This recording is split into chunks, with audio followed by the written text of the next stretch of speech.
Resilience is essentially refusing to quit when you are tired. See, I'll take that again. Resilience is basically, like, in a simple definition, is basically refusing to quit even when you are tired, right?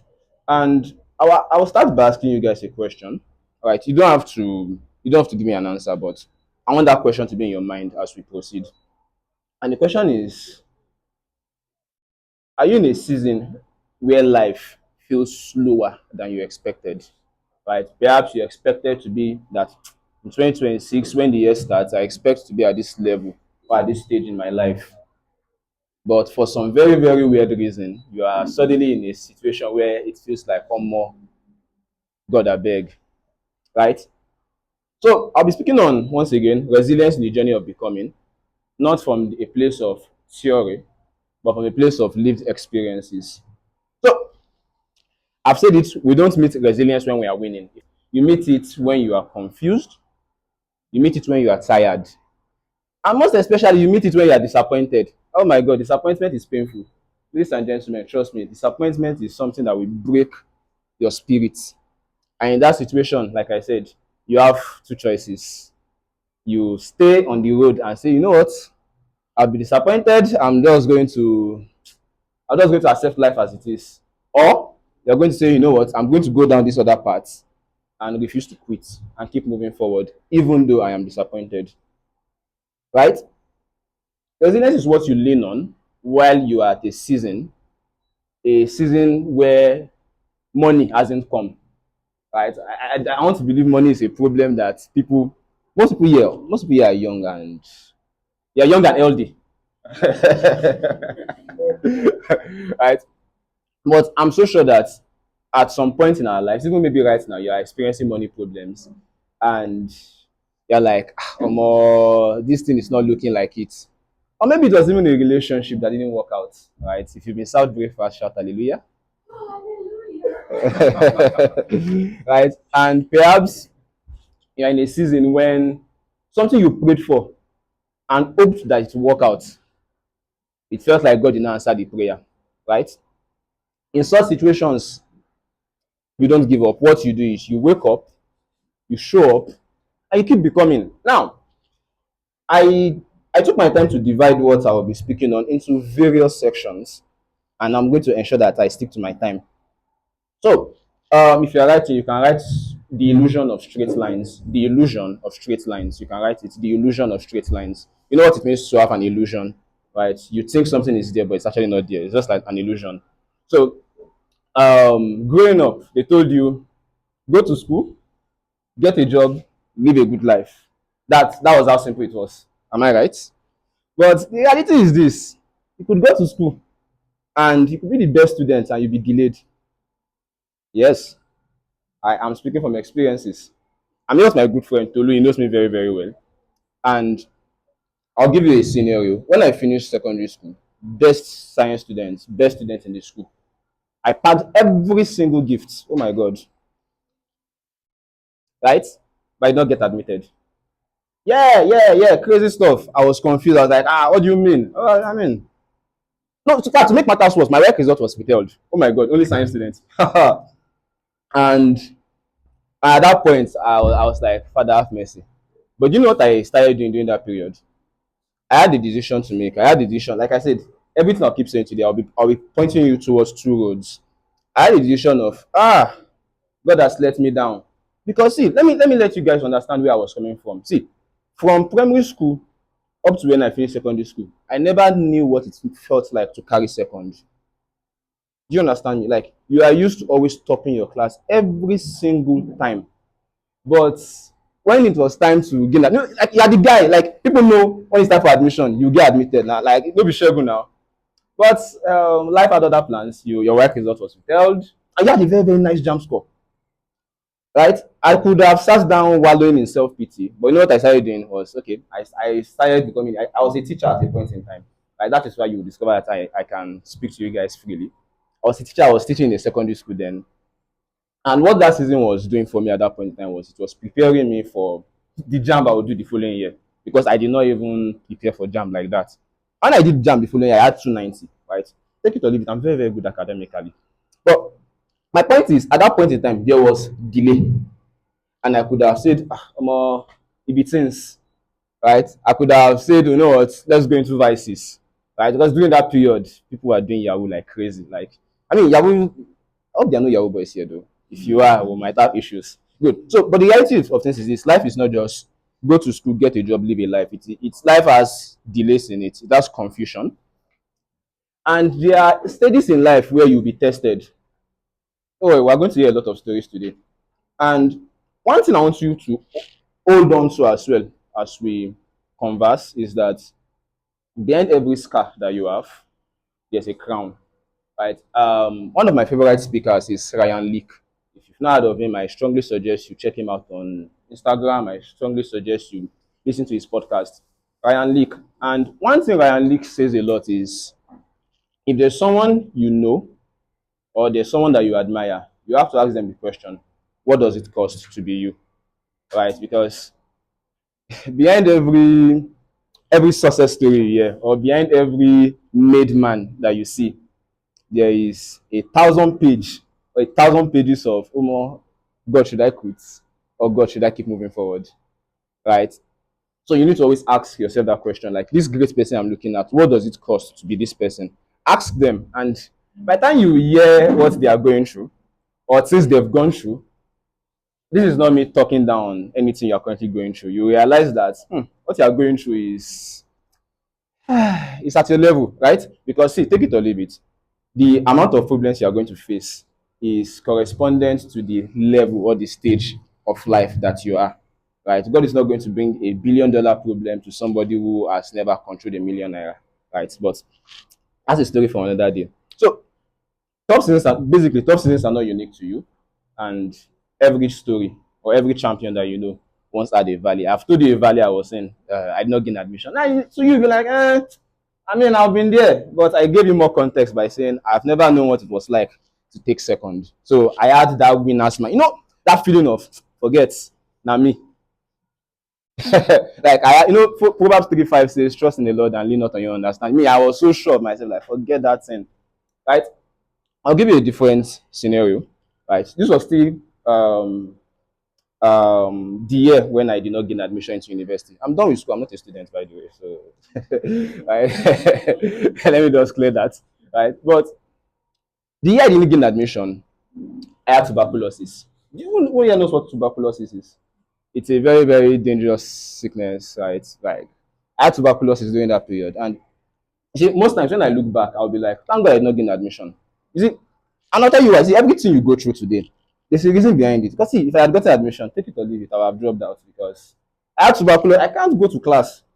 There is just I would forfeit it. So rather than have my parents waste money because I'm not from a rich background, so rather than have them waste money, God sought inside of time and saved me from that stress. Imagine paying school fees, paying acceptance fee, getting an step, only for your child to start coughing and start looking pale. I wish I could. If you've read my book, you see a picture of me in it. I put a picture of tuberculosis when it had dealt with me. Like I looked very, very pale, very, very pale. Right now, that was a season in my life, right? And at a point, I thought I would die, right? But that was a season of my life, right? A season of my life was when I started learning how to code, and I didn't have a laptop. Yeah, so what I was doing was I would borrow a laptop from someone. I would, I would. My friend here, Tolu, knows a lot of. See, I don't think anybody knows me like beyond my family. Like Tolu knows me. Back then, we would use his phone, right? We would check things online. Sometimes we would write code on paper. We would, I would borrow laptops and all of that. I was going to a place to learn. People had laptops, so the only choice I had was to become better than all of them that had laptops. So it meant I had to know it better than them. Right? Imagine not having a laptop and you are still explaining to somebody that has a laptop. It's crazy. Now let's now take things up a notch. So I had tuberculosis here. So the year I had tuberculosis, I was also learning how to code. So I could no longer borrow laptops and all of that. And there was a statement I told my mom. I said, see, right now I am at probably one of the lowest situations of my life. But please, on weekends, still help me borrow laptop from that person and I'll keep learning. So as I was coughing, right? No, I don't have tuberculosis, I'm not going to cough. So as I was coughing, I was still learning how to code. Right? So that was a tough season. That was literally my health being affected. Like at that point, if I had died, right? So those were valleys. Those were valleys I was in, and yeah, thankfully I bought my first laptop. Then I bought it for 45,000 naira. Right, one very big deal like this, 5K. Right. So, but my point is, there are valleys. So for every, like I said, for every person you admire, ask them the question: what does it cost to be you? Right? Oh, I like that guy. Ask him, what does it cost to be you? Oh, he's doing great things. Oh, what does it cost to be you? Right? So very, very important. Right? And yeah, years later now, when she was introducing me, oh, he's a tech bro. He has a company. He's building Mingle AI, yada yada yada yada yada. Right? And don't get it twisted. Oh my God, I thank God for life. I thank God for everything. Right? But there are still seasons, right? Because if for every stage you are in your life, there will be seasons where you'll be in a valley. Like you see, when you're in that valley, you are not meant to ask God, God, why me? Then who is it me? You understand me? You are meant to be there because God wants to teach you a lesson. Now, this is not like God teaching you a lesson because He wants to teach you a lesson, but because God wants to refine you. Right? I was telling Tunji the other day some of the things my eyes have seen in the last 2 months. And I was like, are you still strong? I was like, as long as tuberculosis could not kill me, right? As long as tuberculosis could not kill me, please, in everything you do, please make sure your health is not affected. As long as tuberculosis could not kill me, and I have learned lessons from that, then I believe for every single situation I face right now, or that I will face, I will definitely rise. And that is what resilience is about. See, resilience is not, like I said, you don't discover resilience when you've won. You discover it when you are inside that, I need to use the word shit. Because it is it's shitty.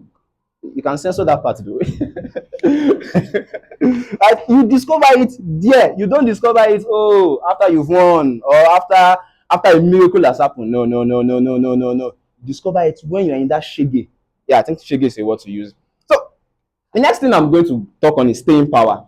Staying power, staying power, like stay and ing, staying power. So Shogun has spoken about valleys. Shogun has spoken about not. I've not spoken about seasons. I'm coming to seasons. But the question will be like, Shogun, you're making this thing sound so calm. Yeah, yeah, yeah. So I strongly suggest or recommend the podcast "Cost of Success" by Ryan Leak once again.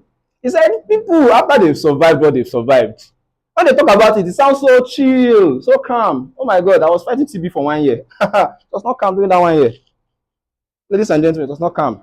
So, but that's by the way. So, what keeps a man standing when he has no proof yet? Stay in power. It's as simple as that. You could say, yeah, sure, resilience is because you stay in power. But I beg to differ. I want to take it up a notch. Right? Shogun has told you, oh, when you're in that shege, you have to stay there and say no, I refuse to quit. But now we're going to add something into it. Stay in power. Right? Because you could I think see I can't use you guys as a scenario. I'll keep using myself as a scenario. Shagun, you're doing well. You're doing great things. But how far now? When the results go show now, right? Because my at that point, my conviction does not back the evidence that I have. Let's look at it from a different perspective. So you know someone is doing very, very well, but the person does not have a car. And you're like, Egbon, you know, Shelly now. But we thought you're doing well, right? Or you know someone the person reads every night. But when it's time for results to come out, the person is banging 50s or 40s. And like, what's going on? Right? That could be somebody's situation here. Like, I go for night classes and nothing seems to be working. Yeah, that could be your situation. And in that situation, you could be like, you know what? School has scam. Well, I'm not a strong advocate of that, even though I did not really go for classes like that. Right? I'm not a strong advocate of it, but school is not a scam. But my point is, if you find yourself in that situation, what you need is the staying power. Because it is in that situation, and staying power is rooted in God. If I think God is a balanced word to use. I want to believe there's no traditional worshiper here.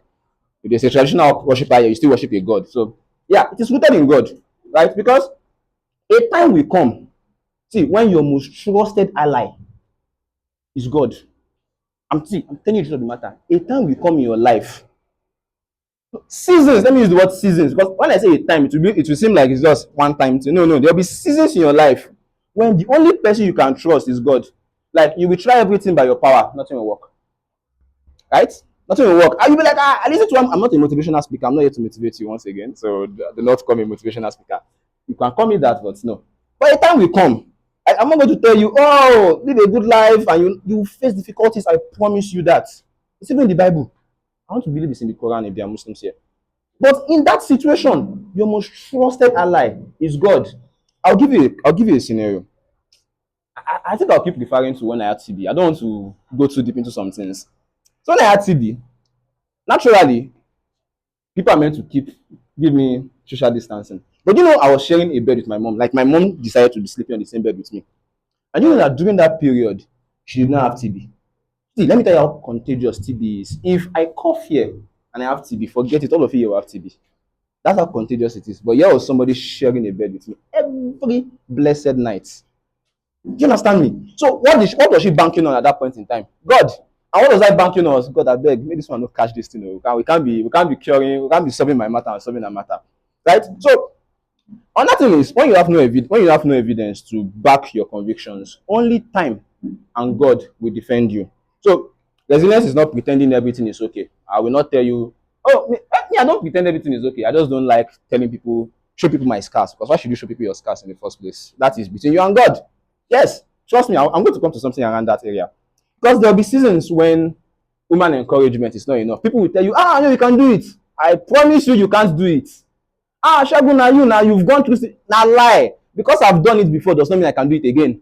It's only God that can ensure I do it again. Are we together? Sorry, I'm using God a lot, but take it or leave it. We are nothing without God. So if you hate me for referencing God, I'm so sorry.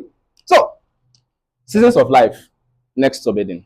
Seasons of life. There are 3 seasons of life. Now, when I was preparing, like I said, I revised what I was going to say. I revised it about 4 times.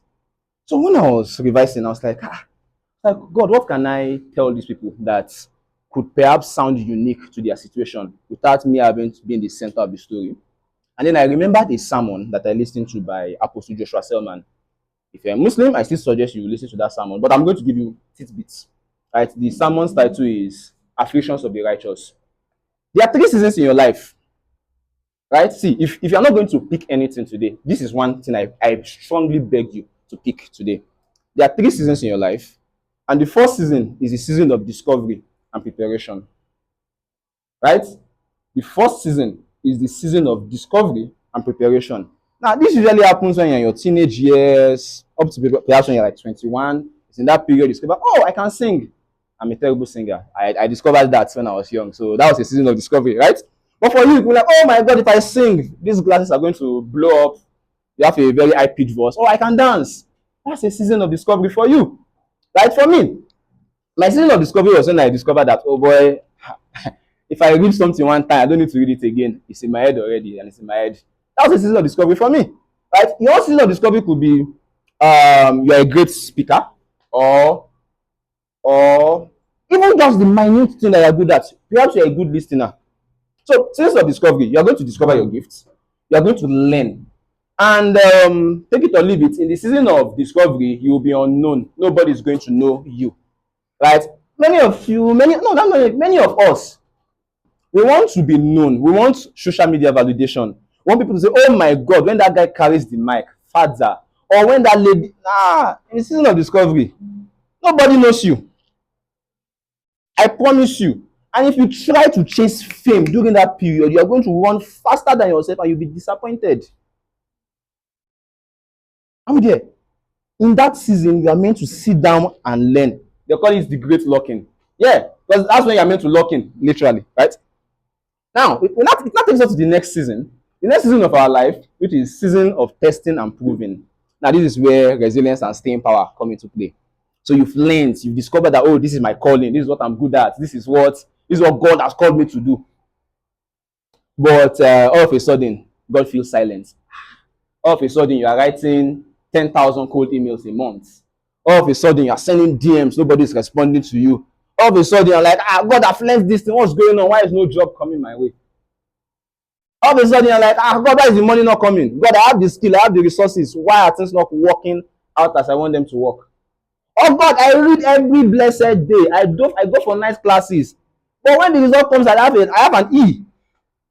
And in that situation, it feels like God is not listening to you. God is probably not there. Yeah. that season will come in your life. And in fact, that season could come in stages, right? It will come in stages. I'll give you a scenario. At a point in my life, I was just learning how to code. That was a season of discovery, right? There was a season of testing. There was a season of, I'll come to the third season. Then, okay, so when I started business, right? So now that was a new season of my life, but I have to go back to season one again of that season of, okay, discovery. Let us learn. Now, a season of testing.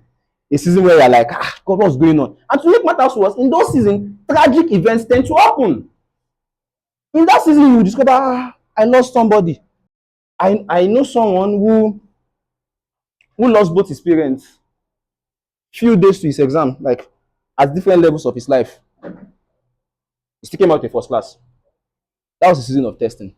Yeah, tragic events happen, right? In fact, a tragic event could not even be the loss of a loved one. In fact, it could be the loss of a future you assume. In fact, it could be during that period, the person you want to marry says, oh, I know they do this thing again with you. But it's a season. Altogether, it's a season. So, but in that season, see, there are three things God tries to achieve or God wants to achieve in your life during that season. The first thing is He wants to show that your strength outside of Him is invalid. Like my strength is too much, Jack Manuel. In that situation, your strength is nothing. In fact, your strength is Jack. That's what I did, eh? Jack Manuel. Right? Your strength is Jack because at that point you've tried everything you want to try. January this year, I did everything I possibly knew how to do. And I was like, God, how far now? What's going on? So there was a day I prayed and I was like, God, give me a sign. See, give me a sign that you're still there. I put it to you, ladies and gentlemen. That day did not end. God gave me a sign. And I was like, okay, yes, one to something. Because trust me, what I received that day, by my might, I would not have gotten it. Good. So the next thing that season teaches you is that it builds compassion. When people say, why is this person crying on social media? And you carried camera out to cry. But I have come to realize that, see, people go through seasons of their life where they don't have anybody to talk to. And the only thing they just know, oh, let me just put myself out there. See, that is the only way of expressing it. Now you could laugh like a clone shele. But in my mind, I'm like, you've not experienced shege. See, when you experience certain seasons, you feel compassion to people. When somebody tells you, I've not eaten.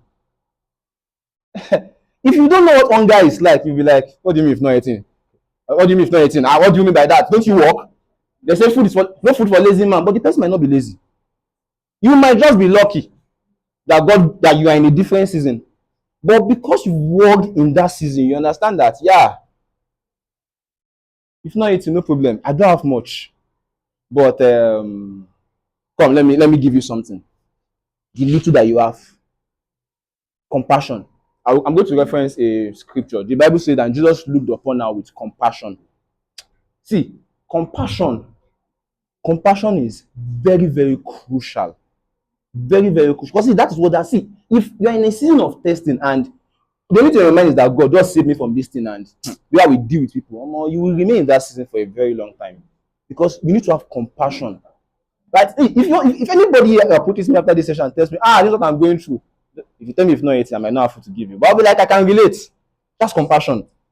And then finally, the third thing that season achieves is it forces you to trust God only. You know, I said number one, strength in God. Number two, compassion. But now the third area is trust in God only. That is, there's no backup plan. There's no after I've told God, I'll tell my uncle. Trust God only. You've trusted God. If God tells you to act, then you act. Then the third season is now the season of manifestation, right? But you see, everything is in phases from discovery to testing, then manifestation. The season of manifestation, how do you know if you enter your season of manifestation? Right? It's by when you know that the thing you used to do before that did not achieve results, you did it now and it's bringing in exponential results. Like you sent 10,000 code emails before, nobody responded. But today, you sent 5, all of them responded. Now you know you're onto something. Now you know, okay, I'm slowly entering my season of manifestation, right? And in that season, God announces you. Like, you just don't know how. Yesterday I was on a call with one of my friends and he was telling me that, oh, there's this lady who sent him a mail. He has not even responded to that. She said she has been following his designs for quite a while. And she had to send him a message that, how far? I would like to do a design with you. Why did she not message him a few months ago? Why was it that all of a sudden his name was pressing in her heart? That's a season of manifestation. But it's everything. But you see, it's in that season of trial, it's in that season of testing, you discover that you have resilience. It's in that season that you discover what we call the staying power. But it's in that season you get to trust God. And see, trusting God is this. Trusting God is getting up to doing that same thing you don't like. Okay, no, not you don't like. Let me rephrase that statement. So let's say you are a writer, right? You've written 1 month, 2 months, every blessed day, but nobody's reaching out to you and like, oh God, can you share more? Let me try something. No, no, no, no, no. In season of testing of testing, as you are trusting God, you keep doing that same thing over and over and over and over again. Because it is that thing that God will use to announce you. God will not announce you if there's nothing in your hand. Good. So I think my final thing here is now attitude in unfavorable seasons. Because this area is very, very important. And everything I'm going to say, I have lived it. I've experienced it. Now, an attitude you should have in unfavorable seasons is number one, you need to minimize noise.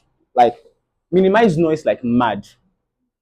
Now, when I say noise, if you pray to God that God, I want money to come my way, or I want to achieve this level of results, and for some reason that prayer does not get answered, and yes, it's God's, things work out in God's time.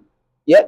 And in that season, you're like, oh God, why? And then the only thing you start doing is you start feeding yourself with content of people cursing God, of people complaining that God did not come through for them. You have started feeding yourself with noise. Because in that point, you're like, yeah, there's no God. So you need to minimize noise and focus on what? On prayer. You see, there's a verse in the Bible that says, teach us to number our days. Ah, my God, in the last 3 months, I've understood what that statement means. Because every morning, like somebody saw my calendar, I saw, there's always a consistent meeting by 8 a.m. on your calendar. I say, see, there's a way life will touch you. They will say, I'll say, there's a way life will touch you, you will lock in. There's a way life will touch you. You understand that, more. You will minimize noise first and say, God, give me victory today. Are we there?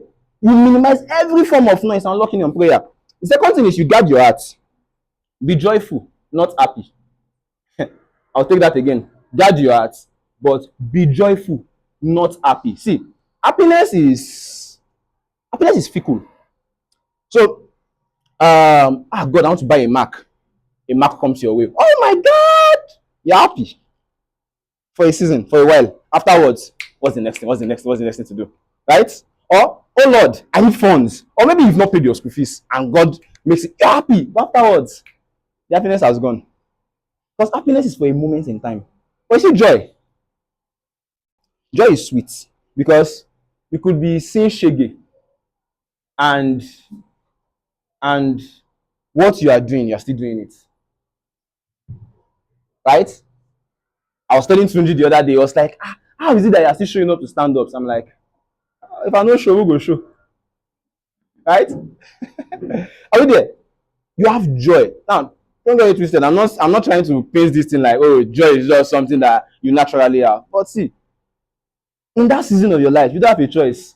You can't be angry with God now. Like, and one other thing is you need to avoid self-hate. You need to stop asking yourself the question, why me? Like, if not you, who else? I'll keep saying this thing. If not you, who else? Right? Because the reason why God put you in that situation is because He knows that you can overcome it. Robert H. Kula said, tough times don't last, tough people do. I don't tell you that there will be tough times. Right? So you need to avoid self-hate. You need to understand that, say, okay, this is a season of my life. Right? This is a season. I don't have a choice. I'm going to face this season of my life. Right? And while I face it, I might as well have joy. Right? So that when I overcome it, people be like, you went through this? I'll reiterate this thing. For anybody you know that you admire, that, oh my God, this person is doing well, ask them the question, what does it cost to be you? Oh my God, you will hear stories. Right? So, in closing, some of you are in a season that does not make sense. Right? You've prayed. Yeah, you've prayed. And God did not answer. You've tried. Results did not comfort. You showed up. You did 30 days of social media. You showed up. You said, oh my God, I'm going to be consistent. Nah, the followers did not show. And funny enough, some people feel bad when followers don't show up. They're like, ah, I did that 30 days. Nah. That could be a season in your life that's making you feel bad. Sha. I'm not going to look down on you. And even though you've done all these things, results are not showing. I'm going to say something that sounds very, very cliche. Don't give up. See, now you've listened to a lot of motivation. Don't give up. I'm telling you the matter. Don't give up. See, you might have enjoyed my session because there were a lot of stories, right? And you probably had stories that you're like, I would have given up in this situation. I did not go too deep. I chose not to go too deep. He knows why he's laughing. I chose not to go too deep. But you see, you don't have a choice. You cannot give up. See, and why you should not give up is because you owe it to yourself not to give up. You owe it to a version of yourself that you envision not to give up. You want to become great. You're going to face great problems. What makes a great man is the amount of problems he has overcome. Are we there? You can't say you want to climb. If you want to know, the first person to climb Mount Everest, I've forgotten his name. But what made him great was because he climbed a big mountain. If it was Sobi Hills he climbed, you think, who is the first man to climb Sobi Hills? My point exactly. Right? So, don't give up. Don't take the easy way out. See, don't take the easy way out. There'll be shortcuts. Right? There'll be shortcuts to success. And in fact, in your mind, you will know it's a shortcut. Some shortcuts are actually God orchestrated. Don't get me twisted. But in your heart of hearts, you know that this thing you're about to do, right? Then don't overthink your setback.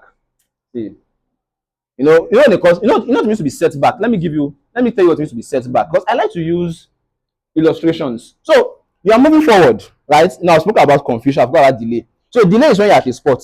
But you know what setback is? You've gotten here, but something pushes you back. 3 steps backwards or 5 steps backwards. Don't overthink it. Setback. Yeah, setbacks happen. Mm-hmm. Why I'm doing is because I've seen some level of shaggy in this life, and I'm talking to you guys about it. Right? Good. So your season will change, and the most painful part about your season not changing is when you realize that you are just this close to a miracle and you gave up. So please not quit. And yeah, resilience in the journey of becoming. Becoming is not arriving fast. It's about not disappearing when things slow down. And I will close with this. Resilience is staying when quitting looks easier. It is staying when quitting looks easier. And champions are born in seasons like this. Thank you so much.